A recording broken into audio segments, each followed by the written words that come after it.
Roger Matamala Mata ha deixat de ser futbolista de la Unió Esportiva Cornellà. Club i jugador han arribat a un acord després que el davanter volgués disposar de més minuts dels que gaudia. Penso que és una decisió que al final beneficia a tothom, no? El míster, amb xerrades que hem tingut moltes vegades, últimament em deia que no acaba de veure'm del tot bé per poder jugar més minuts.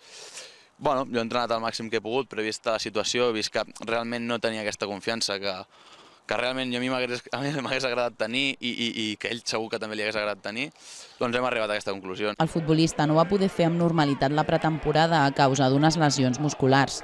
Segons Matamala, el Cornellà té bon equip, capaç d'estar a la part alta de la classificació. Penso que l'equip està format claríssimament per lluitar pel campionat fins a l'última jornada. Estic convençut que amb l'equip que ja arribaran a les 5 últimes jornades 2 o 3 equips competint pel campionat i un d'aquests serà el Cornellà. I és veritat que a la posició d'atac hi ha competència, l'Òscar està fent un any molt bo, el Xavi és un xaval jove que treballa molt bé, el Juli és un jugador que desborda. Vull dir, tenen jugadors de sobre. Matamala va incorporar-se aquest estiu procedent de l'Associació Esportiva Prat. El Cornellà ha disputat 15 partits amb 2 gols anotats. Tant el club com el jugador han quedat satisfets de com s'ha arribat a l'acord.